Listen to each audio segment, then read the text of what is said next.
Coming up, one person is dead and 5 more are injured in an 8-car accident last night in Fullerton. We'll explain how one driver caused the massive pileup. Plus, the Santa Ana winds fueled fires in the OC throughout the week. We've got the latest on firefighters' efforts to contain multiple blazes. That's coming up here on Chapman News.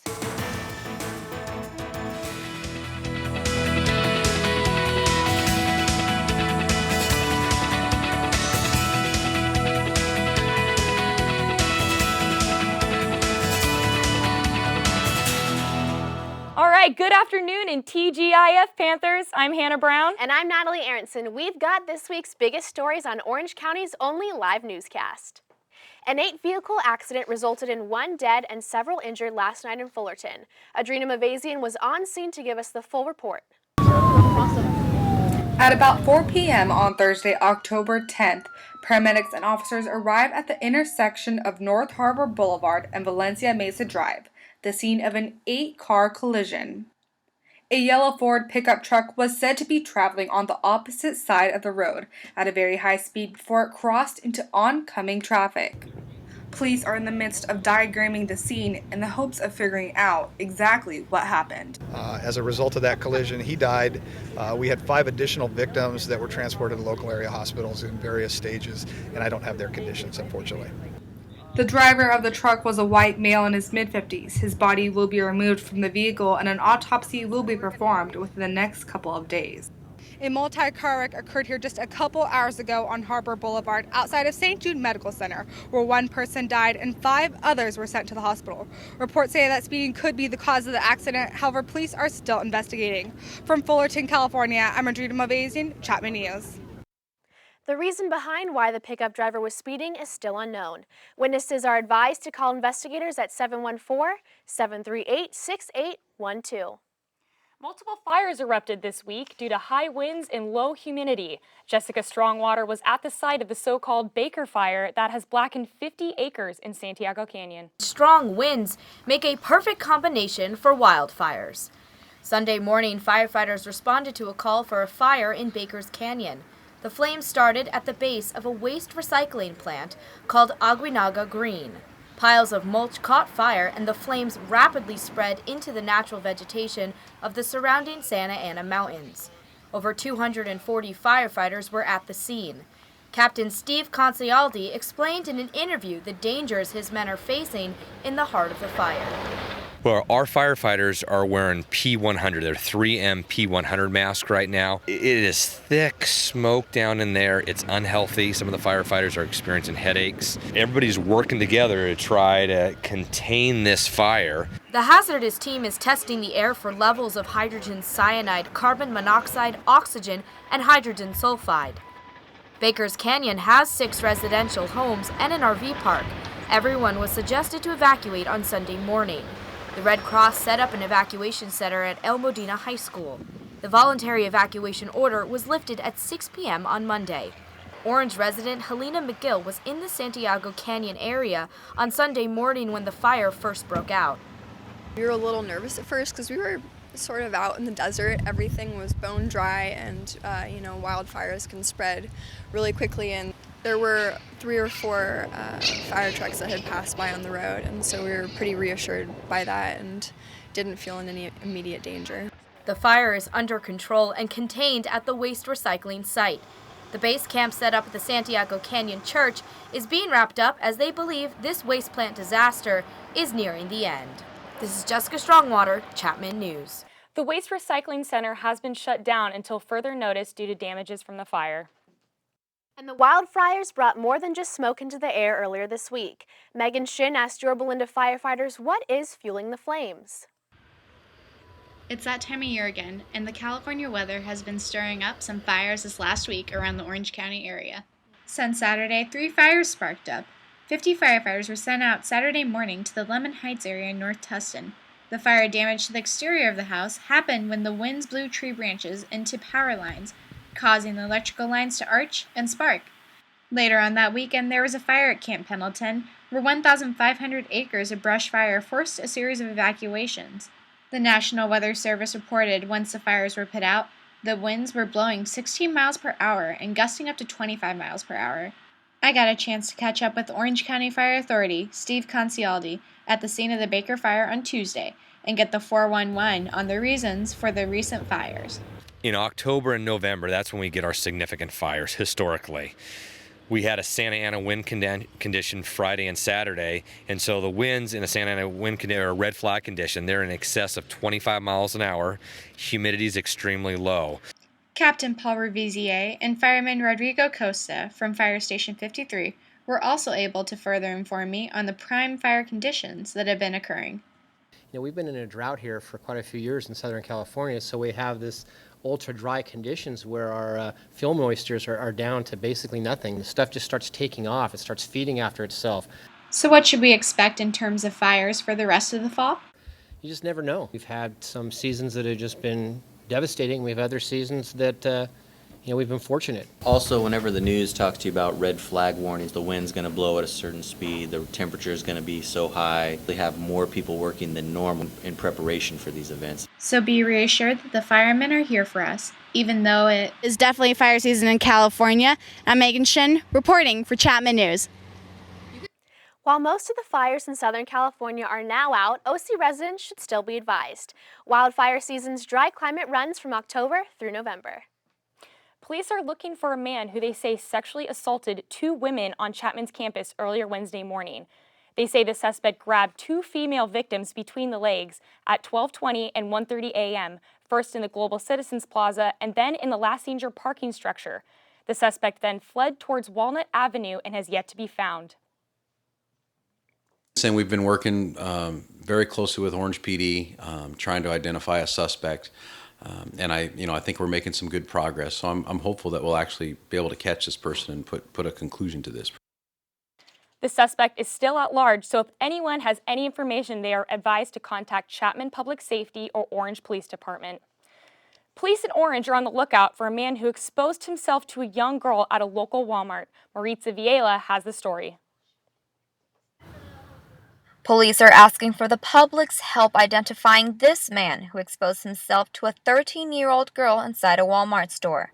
Authorities say the girl was shopping with her grandmother when the suspect approached her several times. It all happened at the Walmart in the 2300 block of North Tustin Street last Thursday. This Walmart being a discount store draws all types of people, and it's kind of the risk you take going into the Walmart. I think it would happen at any Walmart. I probably wouldn't want to bring my 13-year-old daughter in here knowing that happened, honestly. The suspect was captured on surveillance video walking right out of the store. He is described as Latino, between 30 and 40 years old and 5 feet and 10 inches tall. Investigators say they also have surveillance video of the suspect actually committing the crime and exposing himself. He was believed to have been driving a gray or silver four-door sedan. Investigators believe there might be other victims out there. They asked anyone who might have recognized the suspect or might have seen anything to call the police. Reporting from Orange, I'm Maritza Viela, Chapman News. Orange Police Department have reported this case is a sexual assault. If you have any information in regards to the suspect, please contact them immediately. Now, we saw a slight glimpse of fall weather this week after some light rainfall in Orange County. But what can we expect in the mountains? Allie, is it time to break out our skis yet? Not yet, ladies, even though snow has hit the mountains and local temperatures are rising. I'll have your full forecast after the break. You're watching Chapman News.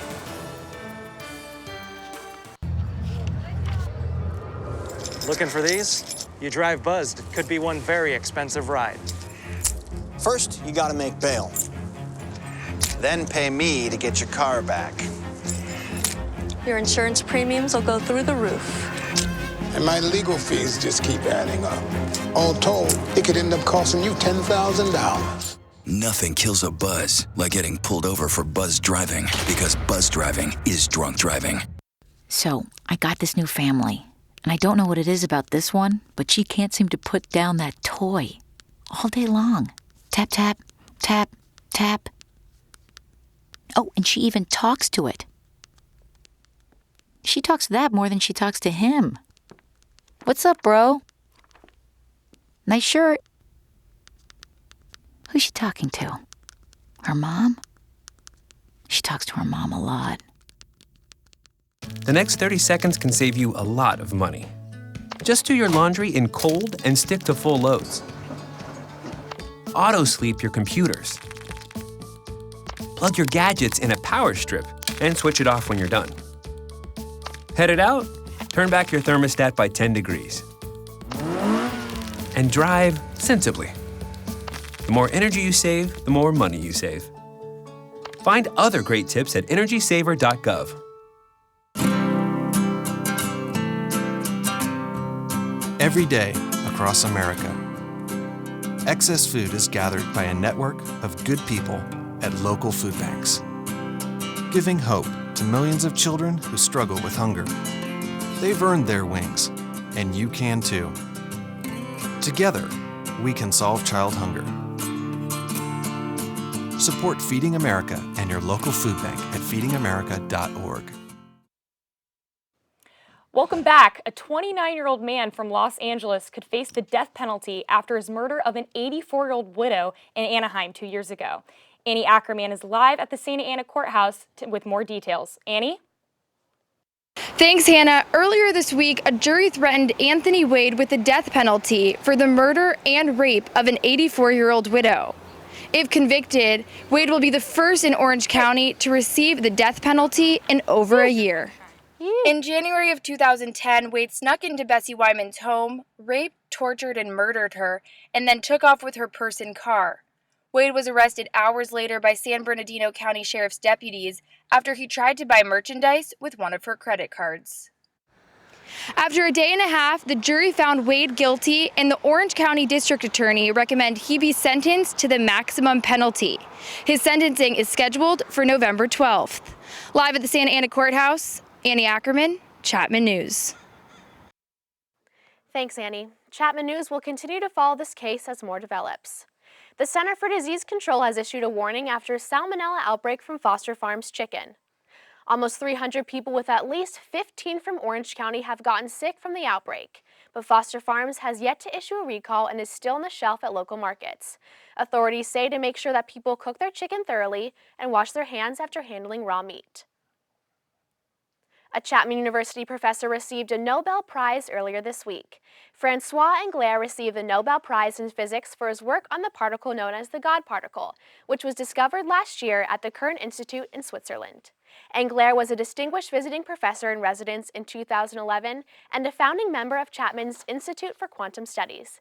After his time here at Chapman, he's continuing his research with the Institute. Co-director Jeff Toloskin had this to say on Englert's award. Everybody at Chapman University, the president, the chancellor, and all the members of the Institute for Quantum Studies here are thrilled and proud to congratulate Francois Englert for winning the 2013 Nobel Prize in Physics. Englert joins Vernon L. Smith, who won a Nobel Prize in Economics in 2002, and Chapman Presidential Fellow Elie Wiesel, who won the Nobel Peace Prize in 1989. Well, Natalie, after the rain we had earlier this week, I sure am ready for some sweater weather. I agree. Sweater weather, or sweater weather, however you want to call it. Now, Allie, is it time to take the cable knits out of the attic? Ladies, not yet, but I'll get to that in just a minute. Let's first talk about how the West Coast is the best coast. We got upper 50s to mid 60s all along the coast, 53 in Sacramento, 61 in Los Angeles, 61 in San Diego. Beautiful temperatures. And then we move over to Texas. We got 72 in Midland.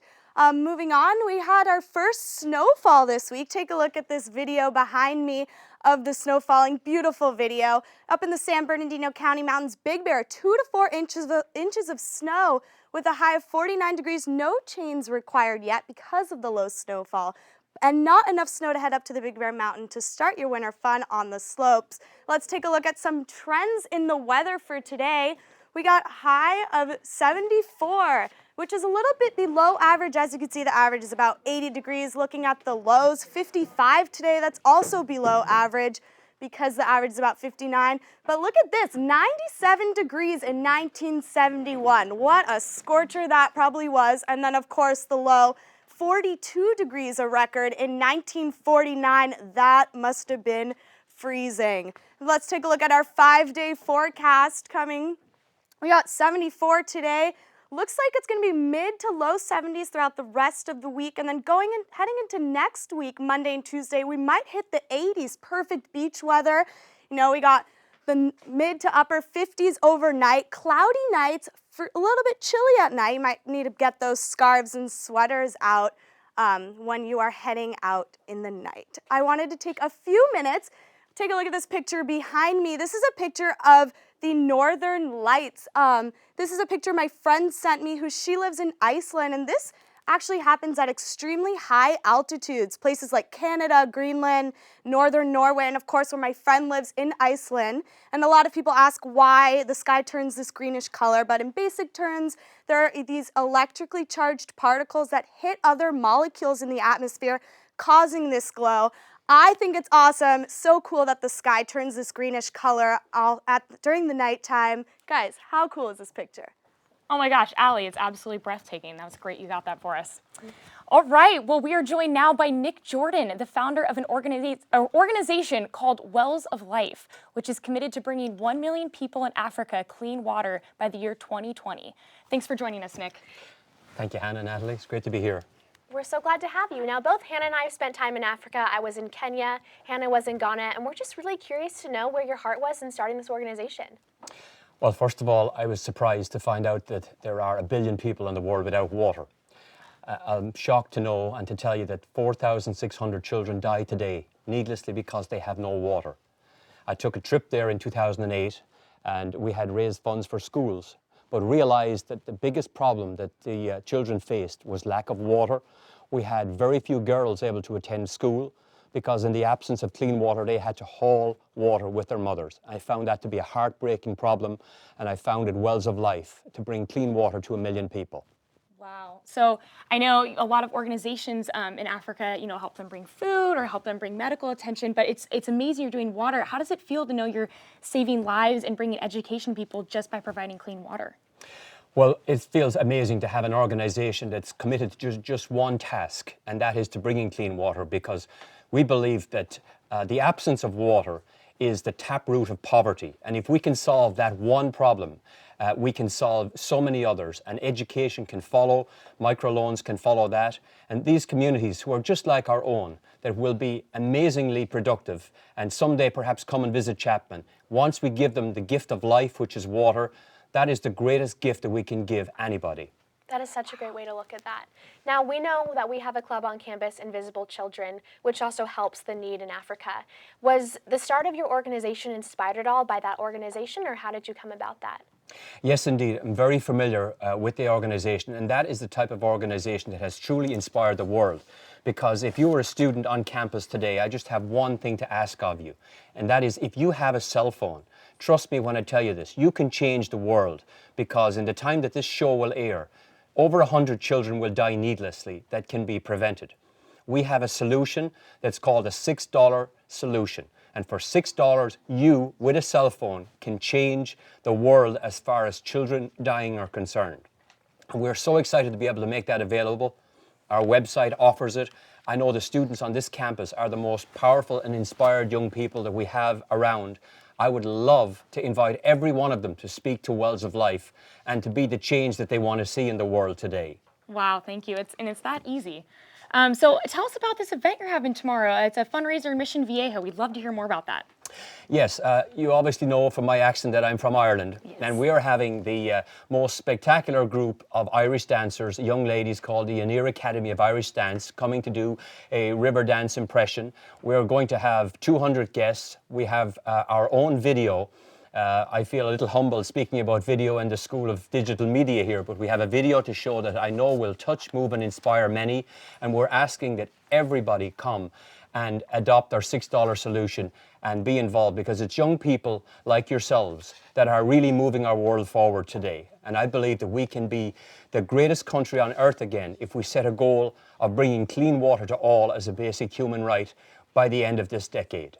You know, and as college students, it's really inspiring and reassuring to know that if we don't have money to go to a fundraiser, that we can still do our part and give that $6. So thank you for sharing that with us.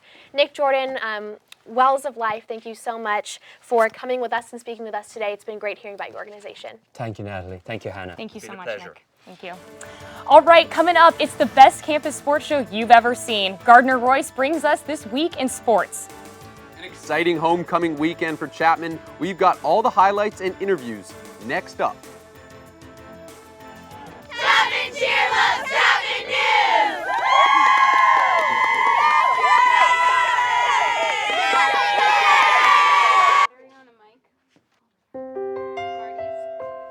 Follow your dreams. Chapman University.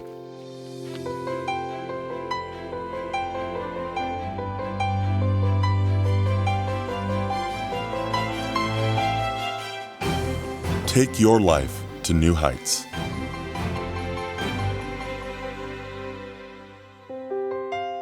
Chapman University. Invest your humanity. Lead.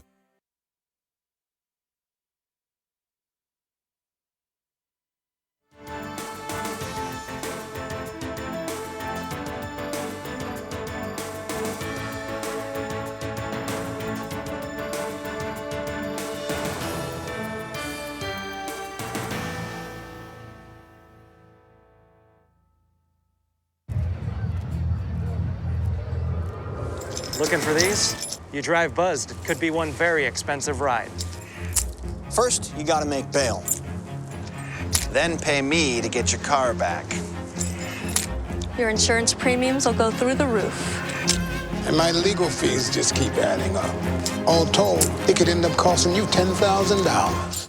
Nothing kills a buzz like getting pulled over for buzz driving, because buzz driving is drunk driving. So, I got this new family. And I don't know what it is about this one, but she can't seem to put down that toy all day long. Tap, tap, tap, tap. Oh, and she even talks to it. She talks to that more than she talks to him. What's up, bro? Nice shirt. Who's she talking to? Her mom? She talks to her mom a lot. The next 30 seconds can save you a lot of money. Just do your laundry in cold and stick to full loads. Auto-sleep your computers. Plug your gadgets in a power strip and switch it off when you're done. Headed out? Turn back your thermostat by 10 degrees. And drive sensibly. The more energy you save, the more money you save. Find other great tips at energysaver.gov.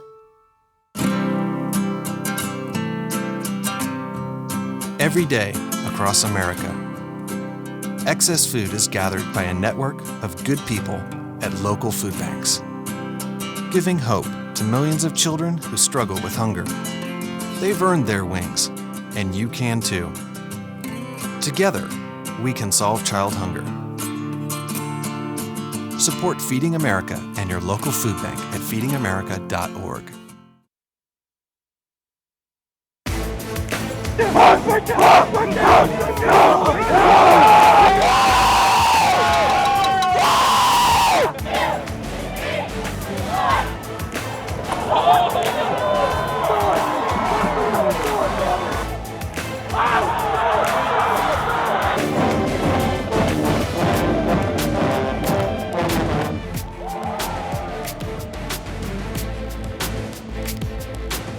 Welcome back. That was a taste of homecoming weekend, and this is a full course helping of the Best Campus Sports Show, and I'm Gardi Royce, bringing you another exciting week in Chapman athletics. And the Panthers kicked off the homecoming weekend with its annual 5K, followed by the chili cook-off. But the real show took place on the gridiron as the Panthers hosted Whittier College. Coming into the game, the Panthers had outscored opponents 95-31, so the crowd was expecting a show. But early on, the Panthers surprised even their most loyal fans with a flea flicker to Robin Harris on the first drive of the game. But Whittier forced a fumble on the ensuing punt and quickly found the end zone. Unfortunately for the Poets, that was all they would get as the Panther fans kept up their raucous support. Michael Leahy, the quarterback, rushed in for one of his 3 overall touchdowns. And the next drive, the Panthers chase Tamashiro, picks off a pass, returns it for a touchdown, one of 2 interceptions for the Panthers returned to cap off a 28-point quarter. Then comes the halftime show, an incredible fireworks display that dazzled the record-setting crowd at Ernie Chapman Stadium. And in the second half, Bob Owens pumping up the Panthers. They kept it up en route to a 72-40 victory. Adam Herbert's here with the game. Got some post-game comments from Coach Bob Owens himself. Fireworks was the theme for the Panthers on homecoming night. Fireworks at halftime, fireworks in the stands, it was standing room only at Ernie Chapman Stadium, and fireworks on the field. The two teams scored a combined 112 points. But Coach Owens knows that the Panthers can't give up 40 if they want to win every night. You got to play 60 minutes of football. You don't celebrate at halftime. And for us, you know, that's a good lesson. It's a good message. We'll talk about it this week. And we'll learn from it. Certainly a learning situation, and I promise you we'll be better next week. Back to the field where men's soccer battled the elements as they took on Laverne this past Wednesday. Looking to push their win streak to 4 games, the Panthers held a 0-0 tie up until the 21st minute of the first half with freshman Sam Rudich assisted senior forward Nick Echeverry's goal in the lower 90 to the second half where the Leopards attempted 16 shots on goal with keeper Nick Berardi deflecting all of Laverne's efforts. Berardi has been in great form lately with his 4th clean slate in a row, contributing to the 1-0 victory and the Panthers' 4th conference win. They will play against Claremont this Saturday at 7 p.m. And coming up, the rest of your week ahead for Chapman Athletics at home. Men's water polo takes on Connecticut this Saturday at 3 o'clock p.m. Men's soccer hosts Claremont. Bud Scripps later on the same day at 7 p.m. Women's soccer battles Redlands next Wednesday at 4 o'clock p.m. And for a complete schedule, you can visit chapmanathletics.com. Now to hockey, where the Anaheim Ducks look to open their season with a win. Our own Annie Ackerman was there just to see how excited these Ducks fans were. It's a big night for the Ducks and their fans. After their 2-1 road trip, the Ducks are just hours away from playing their 20th home opener here at the Honda Center, where they look to defeat the New York Rangers. I'm really happy to be at my first game of the season, but a little disappointed to not be cheering on my #1 team, the Los Angeles Kings. The Ducks have an exciting season ahead, but a little bittersweet for Teemu Selanne fans. It's just an honor to be able to even watch him play, and to have him back one more year is a blessing, and we're excited about it. Who's the hottest player? Easily all of them. Who do you think's gonna win the game tonight? Ducks. What are you most looking forward to in the game? The goals. But an emotional game for Selanne in his last home opener. Early on, Perry assisting to Ryan Getzlaff for the first goal, but the Ducks didn't waste time. As Selanne pushing the puck up for a shot, the deflection goes to Silverberg, who knocks in the Selanne miss for another goal. And then in the second period, Silverberg again off another assist from Teemu. The Ducks would go on to win 6-0. Wow, the Ducks fans really got their money's worth with that game. But another local team that's finding success, the LA Dodgers beat the Atlanta Braves in 4 games and moved on to the National League Championship Series, where they play the St. Louis Cardinals tonight at 5:30. Well, that just about does it here for us at the Best Campus Sports Show. I'm Gardi Royce, and look forward to seeing what's ahead in entertainment. Thanks, Gardi. Looks like we have a great week ahead of us in sports. All right, now moving over to entertainment. Alex, what is happening in the lives of the rich and famous? I've got out-of-this-world box office numbers for the opening of Gravity. That's next on Chapman News. As a project coordinator at the Newport Beach office of Taylor, I see the impact that my work has on the community, and I know I can do more. When I won the Tomorrow's Leader Scholarship, I was very fortunate that my company has been very supportive of me pursuing my MBA. MBA graduates in Orange County have a lot of opportunity because Orange County is so diverse and so connected that you have limitless options. Being a great leader is being able to identify people's strengths within your team and allowing them to contribute using those strengths. The Chapman University Tomorrow's Leaders Scholarship provides me the opportunity to do more. By pursuing my MBA at Chapman, I have become part of a larger network of emerging leaders. Join me in becoming one of tomorrow's leaders. Together, we'll build a better future.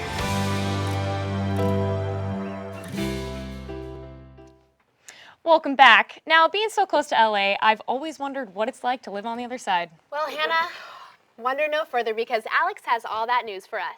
Thanks, guys. This weekend, Chapman once again welcomes an array of authors, panelists, and storytellers as part of our Big Orange Book Festival. Nearly 100 speakers and presenters will be on campus for this 3-day festival, including many Chapman faculty. Speakers including Good Morning America lifestyle anchor Laura Spencer, award-winning science fiction author and Marvel editor Bill Roseman, and former Saturday Night Live writer Dave Iserson.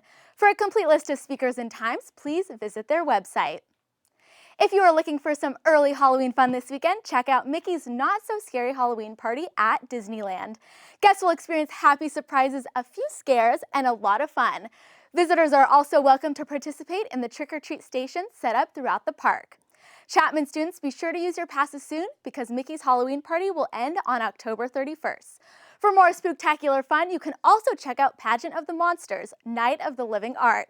Hosted by Festival of the Arts Laguna Beach, the Hollywood edition of Pageant of the Masters will include a family-friendly haunted house with complete fortune tellers, zombies, pumpkin carvings, live music, and more. The event will be held October 25th through the 31st, and tickets can be purchased online. Last night, millions gathered in front of their TVs to watch Glee's tribute to episode Corey Monteith. The episode features Monteith's girlfriend, Leah Michelle, who plays Rachel, tearfully singing Bob Dylan's Make You Feel My Love. Naya Rivera covered If I Die Young, Cord Overstreet and Kevin McHale singing Fire and Rain, and Mark Salling performing No Surrender. Glee executive producer Ryan Murphy told TheWrap.com that it was incredibly difficult to work on and it was very hard to shoot. Gravity blasted to the top of this week's box office. George Clooney and Sandra Bullock's sci-fi drama was so successful in its opening weekend that it not only took the top spot at the box office with more than $55 million, but it also set a new record. The film broke the record for a top October opening, previously held by Paranormal Activity 3, which raked in $52.6 million in its debut weekend. Well, that's all I have for entertainment this week. Hannah, Natalie, have you guys seen Gravity yet? Because if not, you definitely should. Actually, Alex, I have not seen it yet, but I have a date tonight to go see it. So I think that should be pretty good. What do you think, Nat? I think you have a great time. I saw it. It was the most tense hour and a half of my life since the SATs. Oh gosh. Yeah. I don't want to relive the SATs. It was stressful, but it's good that you're going with your boyfriend because there's a lot of hand holding, a lot of close moments, so it's good. Okay, good. Yeah, I hope my hands don't get too sweaty after that, but you know. Anyways, log on to our website at chapmannews.tv to see all of our episodes, Chapman News bios, and top headlines. And make sure you also follow us on Facebook, facebook.com/Chapman News, Twitter and Instagram at Chapman News, and YouTube at youtube.com/Chapman News. Well, that's all the time we have here today. It's been a pleasure helping you kick off your weekend the right way. I'm Hannah Brown. And I'm Natalie Aronson. See you next week, Panthers, and until then, stay in school.